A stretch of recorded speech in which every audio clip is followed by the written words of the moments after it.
Hi.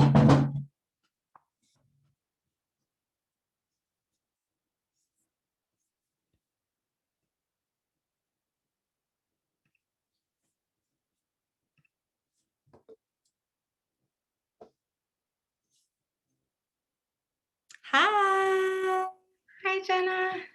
Oh, I'm so happy to see you. You too. Oh my gosh. Okay, we've got a waiting room full of people, but I wanted to let you on first and say hello. Hi. How many people are signed up? A lot? I actually haven't even a lot. Oh, wow. I'll tell you after we finish this how many people we had registered, but okay, I'm gonna let them in. You ready? Okay. Actually, let me hit record first. Light's gonna break. Oh, it's already recording. You can always edit this part out.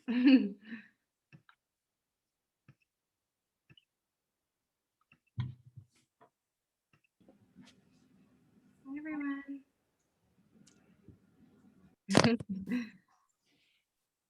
Hi. Welcome, everyone. Hello. Oh my gosh, so good to see you guys. Okay, I am going to spend the next 30 seconds just making sure everyone is admitted before we dive in. All right, so I have my Zoom screen on the gallery view.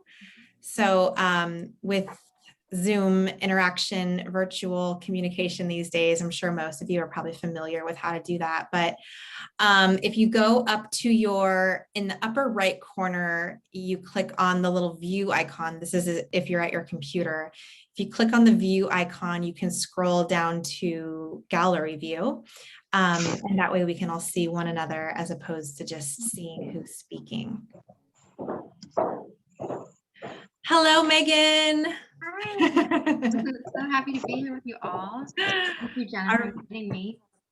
All right, I'm going to spend a moment to just make sure everyone is muted, other than Megan and I, so that we don't have any minimal background noise, that is. Mute. All right. So most of you know me. I'm Jenna, and director and founder of Ayurvedic Mamas. I am an Ayurvedic practitioner and an Ayurvedic postpartum doula. I am right in the middle of getting my book started. So deep in the book writing process right now, yay. And I also, I work directly with clients, women here in Santa Monica area, Los Angeles, as their postnatal doula. And I lead hundreds of women from around the world in a beautiful course around Ayurvedic postpartum doula care. So if anyone here is curious and would like to learn more about any of that, I'm available, but I want to first introduce Megan, who I am so honored to have here with us. She is a longtime dear friend of mine. I was thinking about this morning. Megan and I both kind of began with the early steps into this line of work together. Like looking, and that feels like a lifetime ago. It was before children, before this phase of feeling like it was time to get serious about life. But anyways, it's lovely to know you and for you to be here now with us together, collaborating and sharing this education with this beautiful birthing community. So welcome. Oh my gosh, thank you. It definitely feels special to have that experience with you and be here with all of you today as well. My name's Megan, and I'm the owner and founder of Moja. So I support women through prenatal yoga. I'm also an Ayurvedic postpartum doula. Like Jenna said, one of the first people, I remember we were like doing it over the phone and working it all out. So it's been a lovely journey. I've been teaching yoga I've been working with the birth community since 2016 after I gave birth to my son. And I also, I've practiced yoga through both of my pregnancies. My daughter's 15 months.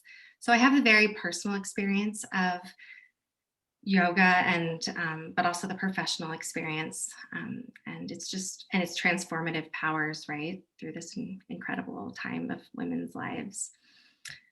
So yeah, a little bit about me.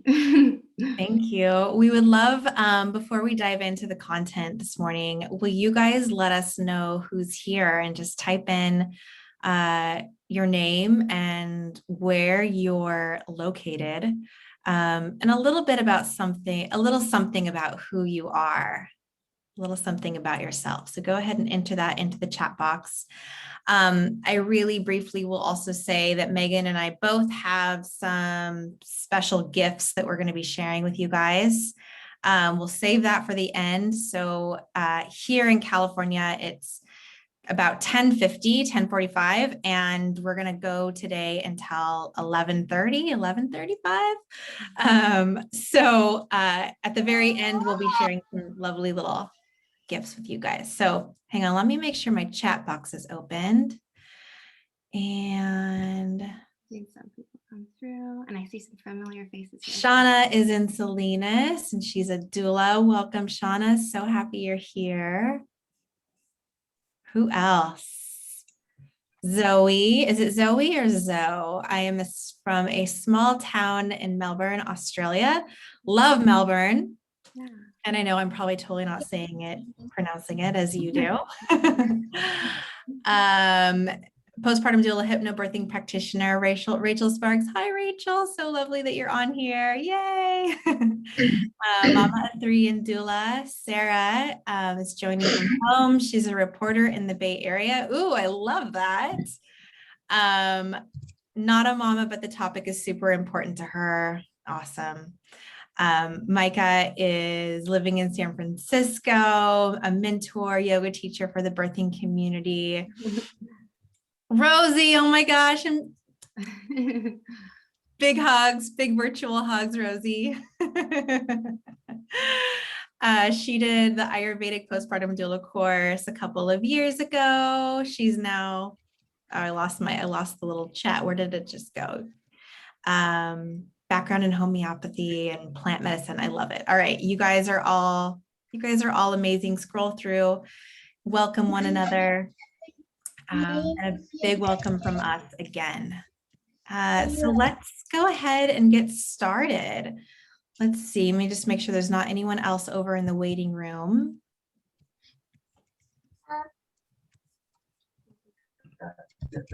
All right.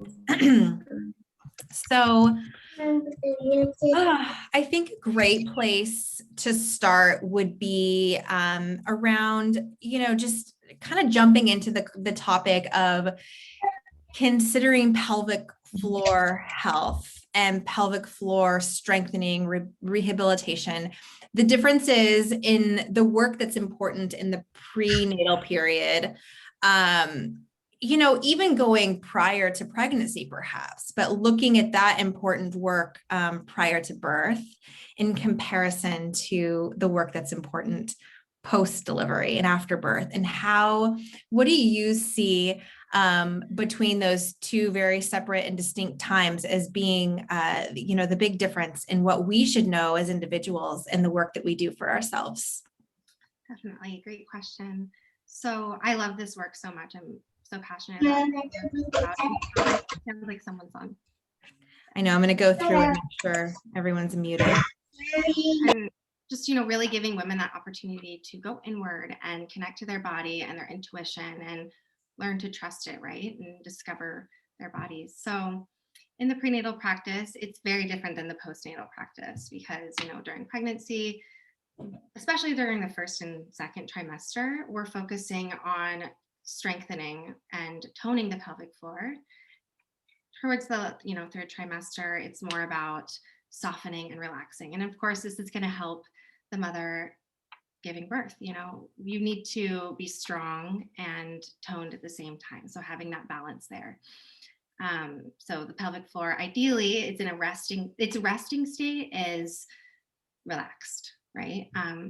Postpartum, we focus on everything up and in, right? So third trimester, oops, sorry if you can hear those dings, third trimester of the pregnancy, softening so that you're training the muscles to relax during birth.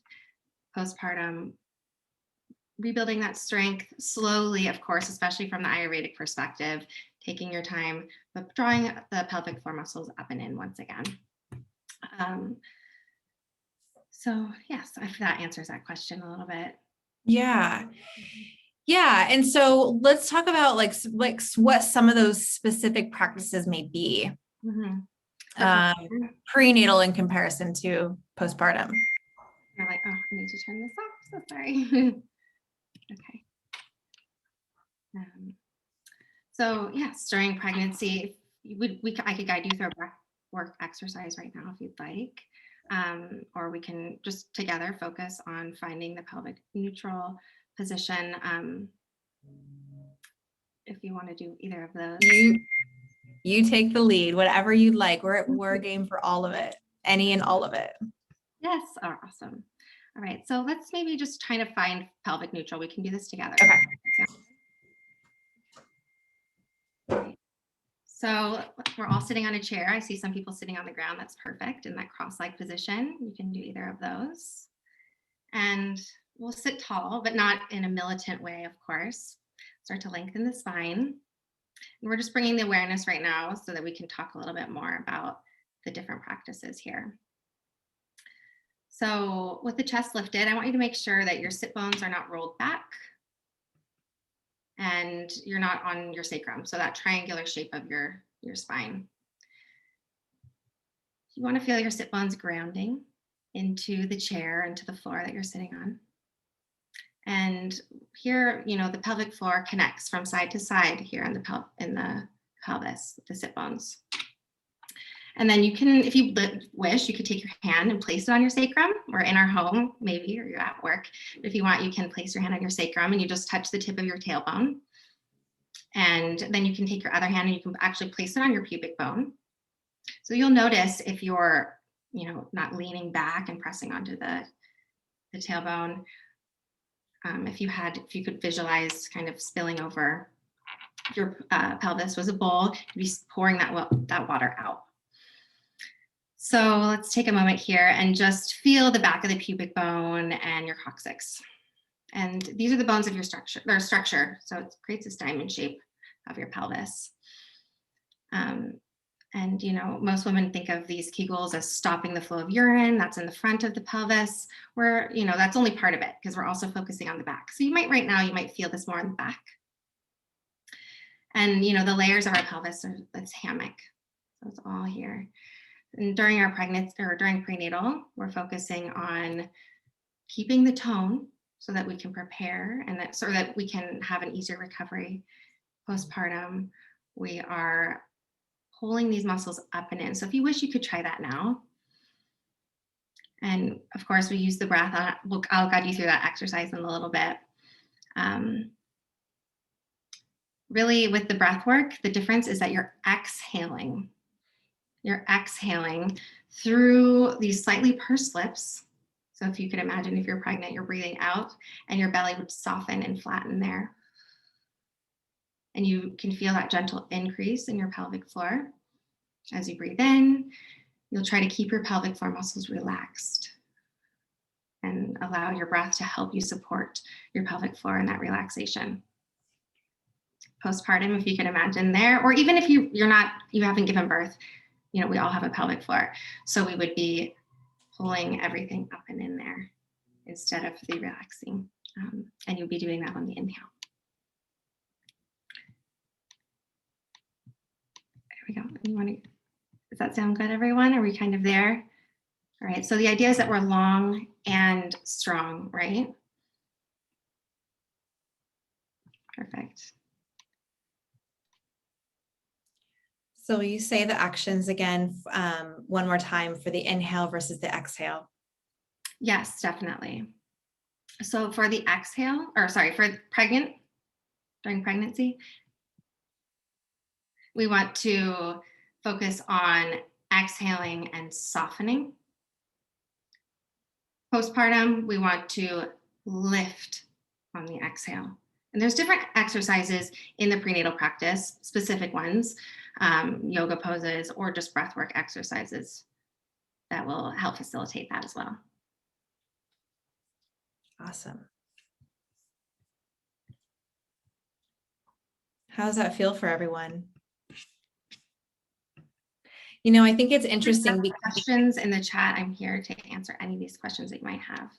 totally. It's interesting because this practice, I know that for me personally, before giving birth, before entering into my first pregnancy, there was a little bit or a lot of kind of a dissociation between just truly feeling connected at all to like, what is my pelvic floor? Where is my pelvic floor? Like, how do I mindfully get to that space? Exactly. So starting with these really small, simple practices can be really powerful, right? And just helping us to like visualize and connect between what we know and can feel, like, you know, and through tactile sensations across our body, but really go there to that space mentally in a way to consciously function through the different modes and methods of letting the muscles relax versus engaging and like engaging, not, I almost said the word clenching, but it's certainly not clenching, but drawing everything up and in. And especially during that postpartum time, that's how our brains are wired. There's a time where you're not going to connect, you know, it's going to be very challenging. So being guided by someone, you know. Yeah. So Vanessa asks, are you saying it's different between pregnancy and postpartum? When are you exhaling and drawing in, or is that only for postpartum? How long are we holding it? So yeah, like I said, there's this balance between cultivating the strength, but also softening during pregnancy. Because you need both. You need to support all the muscles. Your muscles need to support all the heaviness of growing a human, but also needs to know how to let go. So we will, you know, we practice both during the prenatal period. And especially, I would say, during that last trimester. Postpartum, you're exhaling and drawing up and in. I don't know if that answers the question. So the lifting on that exhale, the lifting of the pelvic floor, that's specifically postpartum, postnatal, because your body's been through all the stress of pregnancy and been through the trauma of childbirth, you know. So, or, you know, just aging as well. It doesn't have to be the childbirth. And it's important to connect, like Jenna said, between understanding, am I gripping or am I softening? A lot of people, you know, some people give birth and they still are hypervigilant postpartum. They have that high tone. Most women have the lower tone. And it's important to find that balance between releasing, especially, you know, if they are more lax, then we tone. And that's where we use the lifting up and in. And then Vanessa, she added to that, what are we doing during pregnancy then? What are we doing during pregnancy on the inhale and exhale? During pregnancy, are we pulling up and in on the inhale, and exhale, we relax? Yeah, so it's tricky. I know there's no right or wrong way to breathe, right? Like you can get like so much like, oh my God, am I doing it wrong? No, you know, it's easy to get in your head that way. I would say focus, if you're talking about the prenatal perspective, I would say soften more. And you can do simple exercises there. You know, my trainer talked a lot about the rose petal breath, and I love that one. I resonate with that one a lot. And that's just the softening and the exhaling. You could visualize blowing out rose petals, you know, through your vagina, or gently breathing out the softly pursed lips. Because the relationship between your breathing diaphragm, it's important to understand that relationship. So the breathing diaphragm, respiratory diaphragm, and your pelvic floor, they move in concert, right? So that's kind of like a jellyfish. And we're going to soften and open, especially during the prenatal time. Awesome. Thank you. That was going to be actually one of my next questions, was to discuss like the larger systems of the body and the respiratory system and how that works in sync with just the action and function of the pelvic floor. And so you mentioned the diaphragm and how that correlates with the movement of the breath, and how it can, be mindfully sync with also the engagement versus the relaxation that's being cultivated through the pelvic floor. And what I also will mention, I remember when I first started studying yoga intensively, there's different means and different methods, right? Like there's, again, like not necessarily a right and a wrong, but when it comes to like preparing the body for birth, or when it comes to like intentionally rehabilitating the body after birth, it's really helpful to know these tools and to work with specifically, for example, when I first was taught the yoga practice of Mula Bandha, which some of you may be familiar with, it was pulling up and in on the inhale. Yeah. Then years down the road, as I stepped more fully into this phase of, living more consciously through womanhood and preparing for motherhood, and heightening my awareness of the pelvic floor, it makes sense. And you can talk about this so much better than me, but it makes sense for just what the diaphragm is up to and how that allows for just greater, fluctuation and almost like a mindful manipulation of the movement of the pelvic floor and those muscles. Yes, definitely. So when you breathe in, your ribs expand and then your diaphragm flattens and lowers and moves your pelvic organs down. And your pelvic floor and your abdominal muscles lengthen and expand to make room for those organs down there. And then when you breathe out, your diaphragm lifts and your pelvic floor and your abs contract, and then they also shorten a little bit. And then they return back to their normal resting state, which should be relaxed, like I said earlier. So really, I think it's important to take more of the belly breaths, because the chest breaths can be kind of an insufficient breathing pattern. And we can do that now. We can just take some deep belly breaths and, inhale through your nose. And you can feel your ribs expand, right? And then as you exhale, you can breathe out through those slightly pursed lips.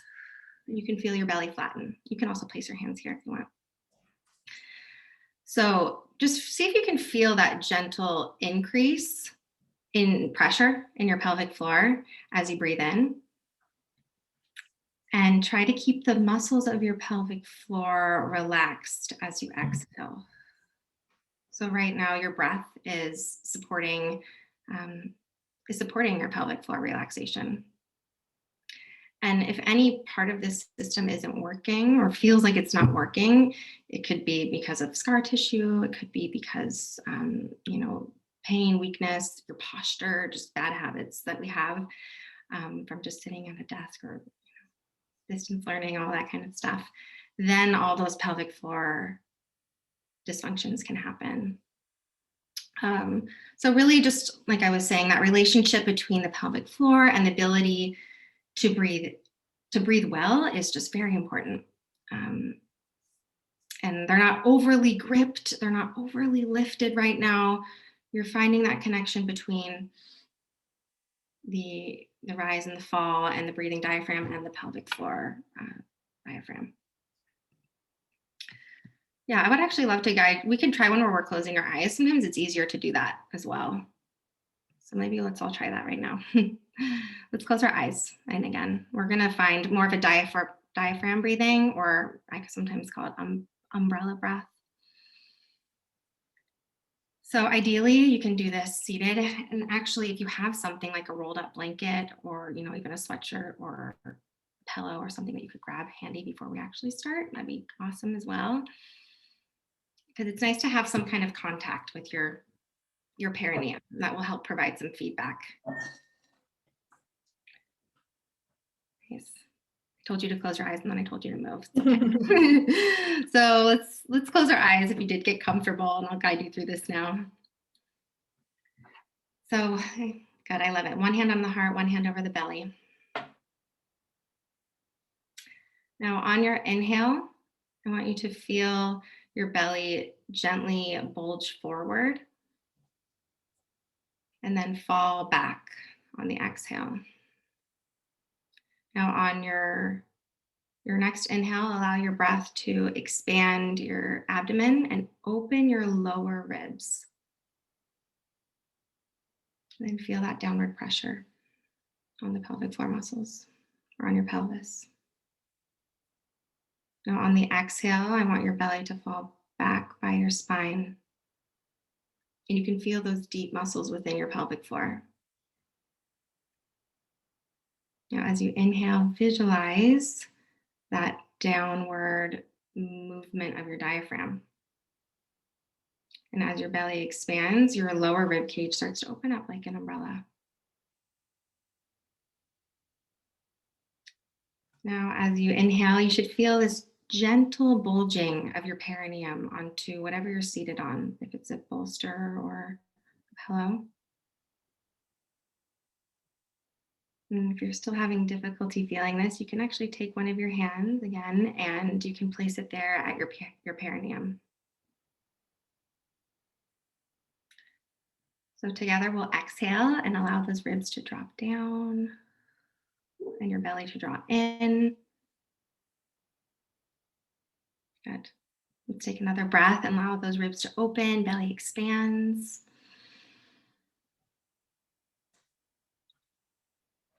Good. And then if you're still not quite feeling this, this is one that I like to do and for prenatal and postnatal women, but they are opposite. So if you're still having trouble relaxing or feeling yourself squeeze and release, that might indicate that you have the high tone, right? So here we go, to try to let the muscles to let go. So if this was prenatal here. So gently, very gently, I want you to bulge. And we're not getting in the practice of always bulging. But as you exhale, you can visualize laying an egg, or if that's like not working for you, something else there could be a pearl or could be a blueberry. I love blueberries, but that's kind of weird having a blueberry in your vagina. You want to take a moment to gently bulge and pretend that you're either laying that egg or you're releasing the pearl, the blueberry from your vagina with gently pursed lips. And let's try this a few times on your own. Releasing, laying that egg, gently blowing out through pursed lips, just slightly. So you're training your muscles to let go. Now, if you're focusing on drawing everything back in, it's going to be opposite than this. You're going to be picking up that pearl or that egg or that blueberry with your vagina and pulling it up and in. Good. And you're doing that with the exhale.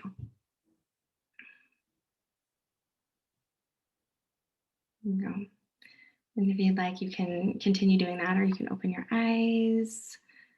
Let me know if that worked for you, if it was a little challenging. I know, Jenna, like you said, it's not an easy thing, but it takes practice, right? And that's creating that mind-body connection.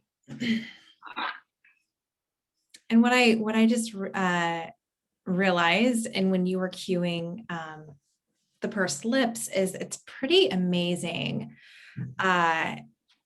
Just the structure of our mouths and the tension that can stimulate us to either hold on to or let go of. And I also have been taught in the past that tension through the jaw, and I think this actually came from some birth education courses that I did while pregnant, but tension to the jaw correlates to tension felt through the pelvic floor. Is that true? Yes, absolutely. That is true. And, as a birth doula, I'm constantly, just a small touch of like, okay, let's let go here. Yeah. Because oftentimes when we are clenching here, which a lot of us do day to day, we're also tightening the muscles of our pelvis and we're in that flexed position. And that's something we don't often think about. You don't think about, am I gripping? Am I tightening my pelvic floor? But even just asking yourself that question is going to, create that change and bring awareness. So yeah, next time you notice, oh my gosh, I'm flinching, I'm tightening, maybe ask yourself, am I doing it down there too? Yeah. And pursing your lips a little bit, breathing that way through the mouth, it triggers you to part your teeth. Exactly. So there's a little space between your teeth when you do that. When you part your teeth slightly, the muscular tension through your jaw just begins to release. Definitely. It's lovely. Rose petals flowing down your mouth. Kirsten asked, hi, Kirsten. Where are you on here? There's so many lovely faces on here this morning, which is makes me so happy. But Kirsten asked, I gave birth 1.5 weeks ago. Congrats. Do you recommend a full pulling up and in as high as I can, or just a gentle pull this early on? So this is a 1.5 weeks after giving birth. Oh, well, congrats. And I know you can already be getting in your head, like, is everything normal down there? Should I be doing work? I mean, as the postpartum Ayurvedic doula, I think rest, be with your baby right now. Don't worry so much. I would say, I'm not a pelvic floor therapist, but if around that 6 to 8 week mark, and you're still feeling like things, you can't make the connection, or something doesn't feel quite right, or you are having some of the dysfunctions, incontinence, painful sex, all those kind of things, then I would say reach out to a pelvic floor therapist and start doing more work there. But just what your question is, just what should I be doing? I would say just thinking about it is enough. Just making that connection, and just, Beautiful. visualizing the muscles of your pelvic floor, or, just keeping that idea of pulling it up and in. You don't need to be overly forcing anything right now. That's for sure. Yeah. Yeah. Shama asked the question that she still has pelvic floor pain when she does too much 3.5 months after giving birth. So right along with what you've just said, 3.5 months in, and the pelvic floor pain and discomfort that you're feeling, this might be a good time to reach out for further support. And if you need those resources, I'm sure Megan and I both can share a number of different practitioners, or really anyone on here is welcome to enter that into the chat. The kind of bittersweet thing about COVID is that all of these practitioners are widely available through virtual support now, meaning if you don't live somewhere where you may have a wonderful pelvic floor physical therapist, chances are you can find someone that's available for virtual support online. Do you have anyone that you want to chat, or that you want to enter into the chat box, Megan?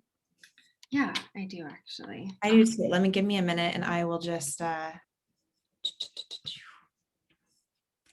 Google it. Google her link. Yeah, I'm actually creating a course with a local pelvic floor therapist, and we're going to be awesome. That, and I'll have the yoga perspective and the movements and the breathing. So amazing. Tell us about that. Yeah, it should be launching next month sometime, but it'll be available for people just to purchase. And her name's Kyle Hartman. I just put her name in the chat. Cool. Yeah, but really, if you can go to a pelvic floor therapist, you can be referred by your OB, or you can do, reach out for yourself, which I think is amazing, because you're, advocating for yourself and seeking that information out. So anything, if there's ever pain, or if there is discomfort, I would say definitely reach out, especially if it's in the 4-month plus point. I've heard something like, if women, at the 12-week mark are still experiencing, or they're still experiencing things that don't feel right, maybe incontinence, they're probably going to be still experiencing that a year from now, or a year from then, a year postpartum. So, I've had my fair share of, discomforts and things. And I teach all this stuff, but I still go through them. I think it's also important just speaking about it, and even reaching out to other moms. I think moms have all the good resources too. Heidi has asked, I have trouble connecting to the front of my pelvic floor when I do Kegels. Do you have any tips for that? Yeah. So for the front, the traditional way would be to like stop the flow of urine, kind of a thing. But we can try to do a reverse Kegel if you'd like. And yeah, you can do this with your eyes closed if you want. Again, you could visualize the muscles of your pelvic floor spanning there, and you'll engage by just gently contracting them. So actually, a way that I like to think about this, and it might sound kind of weird, but men have pelvic floors too. So if they were to pull their penis in like an elephant trunk, you could try to visualize that. Like it sounds funky, but visualize you have a penis and then pull it in towards your body. See if that can find that contraction there and that engagement. And you'll feel that lift as you engage a little bit harder.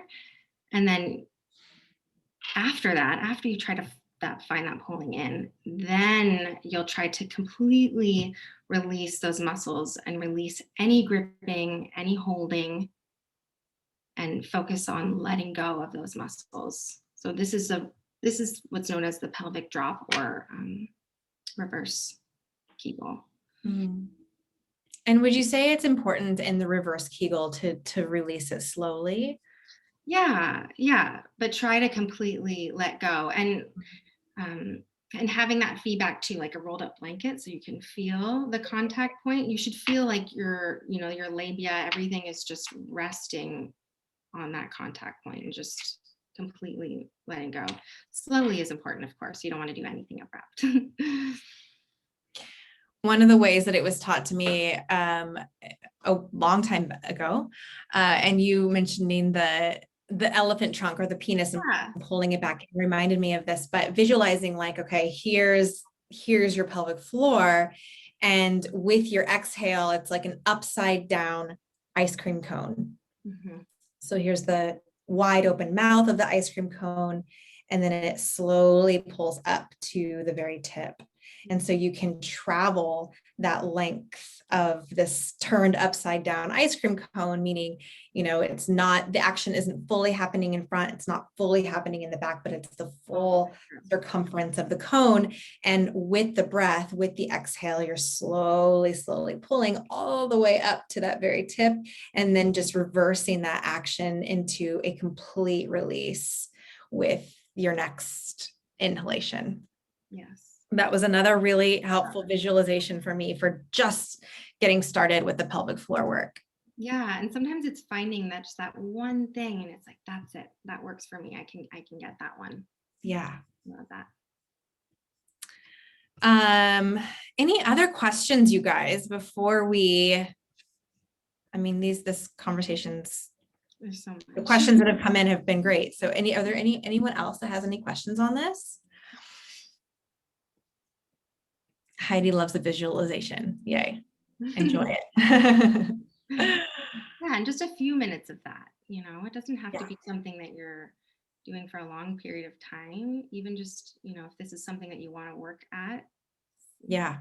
daily is amazing. That's not always accessible, but taking that time, just a minute or two, is you can see change. So that kind of leads me into what my next question would be is on how and if you share these practices as a doula with your clients. Yeah, I do. As a birth doula, definitely, guiding the breath and simply just reminding the mama to breathe, because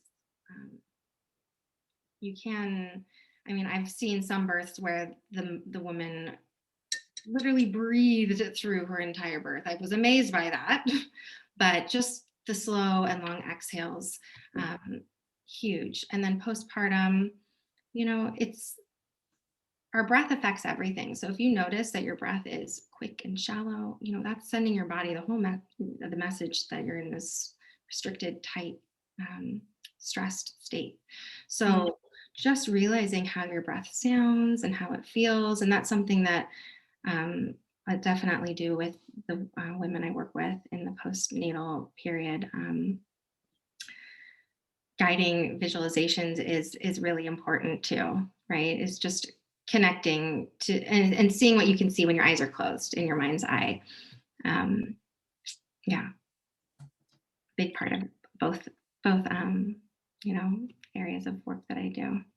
Awesome. Yeah, I think it's important to focus and just build this relationship with the pelvic floor, preparing for birth, and then also postpartum, just to for your own sanity of not having to go to the bathroom every time you sneeze, and not having absurdly uncomfortable sex after giving birth, rebuilding the integrity in the strength through those muscles after delivery is important, whether it's a vaginal birth or a C-section. Yeah. I will just say both of my children were born through C-section, and I needed like pretty significant pelvic floor rehabilitation after birth. And that comes from, as Megan spoke about, just the weight that your pelvic floor bears in holding these little ones as they grow. Absolutely. It's huge. Whatever kind of birth that you have, postpartum women have that impairment anyways with the brain's active control of these muscles. So really that active connection and control can only happen once it's reestablished, right? And a big part of that is mind body connection and also gentle exercises. Yeah. Vanessa asked, I recently read that when training the pelvic floor, you want to train one, with the breath in and out, but also two, to make sure you're holding up to 10 seconds, because there are different muscle fibers and need to train type 2 fibers. Wait, and then she added in, to help hold the baby weight while pregnant or fluid in the bladder. I think her question is on how long the holds are being held. Yeah. So you could count like 1 Mississippi, 2 Mississippi, 3. You could do that for 3 seconds and then hold and then go back down and do the same thing, just slowly counting down that way. Maybe hold, do that for 10 seconds and then keep going. It really varies. I don't know if that make sure you're holding. Yeah, I would say 10 seconds, but you don't, the root lock, the root chakra that Jenna, you were talking about too, sometimes that can be, it's not necessarily beneficial to be holding and gripping and tightening like that either. Yeah. There's all these systems and things that work together. And if one thing is off, it could actually cause more issues, especially if you have diastasis or if you have these other things, holding and clenching and tightening could be strengthening muscles that don't necessarily need to be strengthened. Yeah. And in my personal practice with clients, I usually don't encourage them to hold it at all, especially if they're learning it for the first time. Yeah. If it's someone that's been practicing yoga for 2 decades, I'm like, yeah, let's have fun, not really. If it's someone that's super familiar with Kegels and the practices of Mula Bandha, then we may discuss that, slowly drawing up and in on the exhale, and like a brief, like for less than a moment that you could even count, holding it. And that's just that organic pause that happens automatically between the inhales and the exhales, but also feeling that physiologically in the body with that pause that's very natural before you let it go. So that's usually as as far as I go with my clients in supporting them around birth or postpartum. And which is helpful, because if you're not, if you're not super familiar with this field of yoga practices or breathwork practices or birth work, then chances are this whole idea of Kegels and pelvic floor rehabilitation is pretty brand new to you. Yeah. So start simple. Simple is best. And then Exactly. there's less space for, going too far and then making mistakes that move you backwards. Yeah, something simple like 1, relax, 2, relax, 3, relax, Awesome. So Megan, I don't want to hold you longer than I know you have to go in a couple of minutes. So before, really briefly, do you want to share with everyone, you mentioned this course that you're putting together, which is exciting.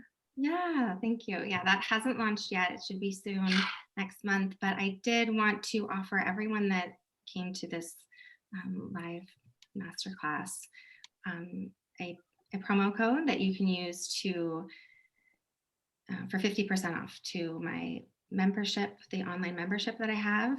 And that includes live stream classes, prenatal yoga, and regular yoga classes weekly.